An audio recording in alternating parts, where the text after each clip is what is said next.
With the election of President Roosevelt in 1932, things began to change as the New Deal got underway. I propose to inaugurate a definite long-range plan for dealing with all phases of public health and public welfare, which are a proper concern of the federal government.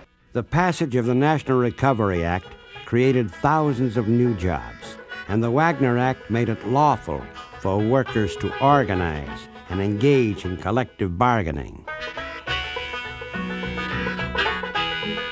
It was this period that also saw the strongest expression of labor militants and resistance to the anti-union attitudes of employers. Now, if you were the seaman that was union inclined, you had a hell of a job getting a ship, especially if you're the one who protested against the rotten food they gave you, or the bum quarters, or lousy wages, or speed-up conditions.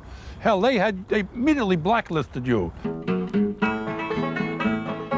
From San Francisco's general strike of 1934 to the sit-down strikes in the auto plants in Flint, 1937, workers established unions throughout the country that ultimately gave them more control over work and working conditions. I've been a member of Local 600 since 1937.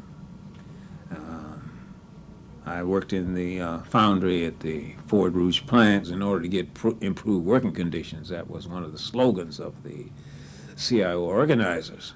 Was received very well in the foundry because we had the worst working conditions in the plant. Health and safety will always be an issue as long as we have factories, but you still have a continuous operation. You have the monotony of production. So health and safety is a major concern, or should be a major concern of the union and union leadership, as well as the union members.